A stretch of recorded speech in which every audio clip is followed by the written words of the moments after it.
Yo, what's going on, guys? I'm the Zombie as you guys already know. But if not, if you're new, well, welcome to my channel, guys. But anyway, today I'm going to be doing a question and answer for you guys. I tweeted out a little bit while back asking for some questions. You guys gave me some really good ones. And I'm really doing this because I want to get on a better personal level with you guys. And because I want that to happen, I'm going to be running a new series on my channel that I'm going to be calling the Community Top 5. So how this series is going to work is I'm going to give you guys a topic, and all I'm going to ask of you guys is to drop some comments down below and let me know what your top 5 is for that topic. And then after that, what I'm going to do is I'm going to take what you guys put in the comments, I'm going to put it all into one video and make it your top 5. So the first top 5 that we're going to be doing for this community top 5 is actually going to be, what do you guys think that the top 5 pack-a-punch guns are in all of Call of Duty Zombies? This video is all going to be about what you guys think. It's really going to be about the community, for the community. It's my way of giving you guys back for all the support you're giving me. I feel like it's the least I can do, and I really want to make this channel something special, and I haven't seen a lot of people doing this, if any, to be honest. But anyway, we're going to get right into these questions because you guys gave me some really good ones. And the first question that I'm going to be answering for you guys today comes from Frankie. And he wants to know, do you think the COD community is being reasonable about Infinite Warfare? Plain and simply put, no. And I think that the reason everybody's overreacting is because we fail to remember that when this game started its development, this is what the community wanted. The community was asking for a futuristic style game. So there's nothing that they could really do about it, or else they'd be so many years behind schedule. That now that we've had Advanced Warfare and Black Ops 3, we want to go back to that simplistic style gameplay. But it just plain and simply isn't possible at this point in time, because they'd have to stop all of production and just restart on an entire new game. And the other thing we got to remember, guys, is since they have got to work with Treyarch and Sledgehammer, they know what the community likes and what the community doesn't like. They know what's good for multiplayer and what's good for zombies and campaign. So I think they're really going to get the best of everything, and they're going to combine it into one super game. So the next question that I'm going to be answering for you guys in this video is coming from a horse. Now, I don't know about you guys, but that's pretty crazy that I got horses over on Twitter asking me questions. But anyway, that horse wants to know, if I were able to create a zombies map, what time era and climate zone would it be? Now, the time era is kind of the tricky part, because I wouldn't really know an exact time era. All I know is that I'd want it to be somewhere between World War I and World War II, because I like those style of guns. I really like using the STG and the MP40. Those are like my OG guns that I love to use. So I'll probably be somewhere in that time era. And as for the climate zone, here's where it gets pretty creative.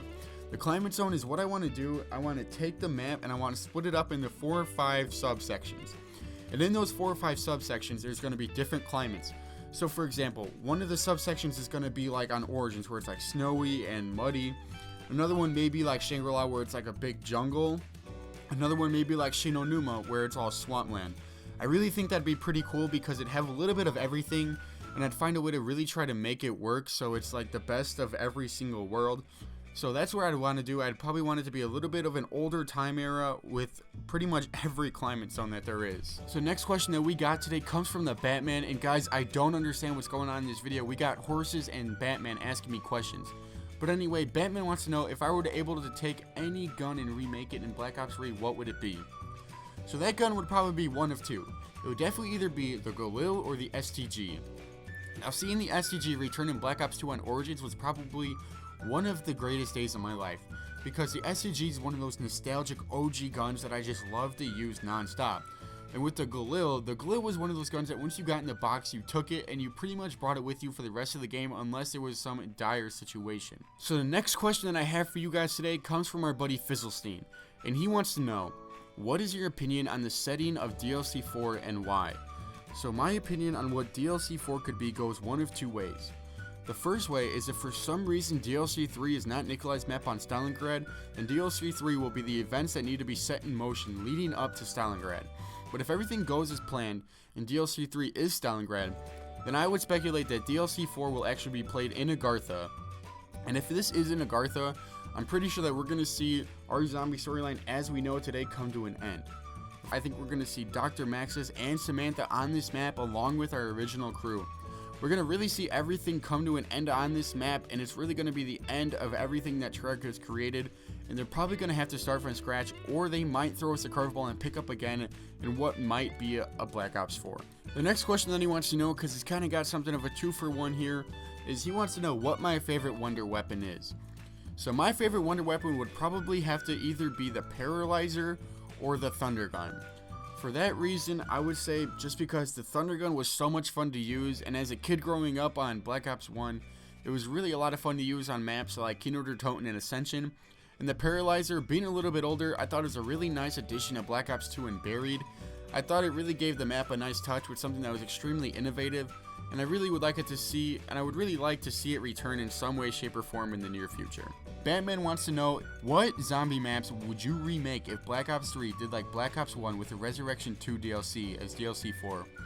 So if Black Ops 3 were to do this with DLC 4, I would want 4 specific maps made. And I want those maps remade and not just backwards compatible. I really want to see what they can do with them on next gen and see how good they can make them look. Those 4 maps would be Mob of the Dead, Origins, Moon, and Kino der Toten. I picked these maps because Kino der Toten really set Black Ops 1 in stride and built up to Moon, which on Moon we saw this crazy Easter egg with Richtofen and Samantha switching bodies, and it was really just a mind boggle for everyone on that Easter egg. And Origins, because Origins we really saw this Origins crew start to set this new plan in motion with Samantha talking to them. We saw these honorable people that haven't been corrupted and they haven't been the stereotypical people from their countries that they come from. I really think Origins was a huge part in the zombie storyline because, like David Vonderhaar said, he already knew where he wanted Black Ops 3 to take this storyline at the time of Origins. And finally, Mob of the Dead, I really want this map remade and reskinned because if you guys remember, this map was so well done at the time that it was made on last gen that if they were to take this map, remake it on next gen, I think this map would do wonders and it would definitely take everybody's heart and it would by far be the best zombies map of all time. So our last question today, guys, comes from the People's Champ, and he wants to know, what do you think would be a potential storyline for BO4? Do you want a BO4 or something new? So first off, I don't really know if I would want a BO4. I think I might want something new, but anyway, I think a potential storyline would be that if for some reason the plans that Richtofen has been setting forth in BO3 go wrong, or for some reason Dempsey, Nikolai, and Takio turn on Richtofen because they finally understand that he's still not as good as he may say he is, and he's really not trying to ensure a better tomorrow, he's just really doing this for himself. They might turn on him, maybe with the pairing of Samantha and Maxis in some way, because remember, this is a multi-universe storyline. So they could turn on Richtofen, and really, BO4 could be the events that these characters are now going to take down Richtofen, kind of like we see in the Buried Easter egg, where it's Maxis versus Richtofen. I don't really think that Treyarch would do this to us because I don't really think that there's a lot that they could do with BO4, because another thing that they could probably do is make it like an infinite loop and kind of go through these processes again, kind of like on Mob of the Dead. But I think for the sake of everybody's sanity, they're not going to have a BO4, nor would anybody really want one. I think they're really going to end the story in BO3 with DLC 4, and they're going to kind of go out for custom zombies for the rest of BO3, and into BO4 with something new that may be just as good, if not better, than what we've seen so far. We're going to end this video on that note, guys, and don't forget about the community top 5. The community top 5 is going to be the top 5 pack-a-punch guns in all of zombies. If you guys like this video, be sure to smack that like button in the face, drop some comments down below, maybe even subscribe and tell a friend. Remember, I'm doing this channel for you guys and my personal enjoyment, so thank you as always, and I'll see you guys in the next one.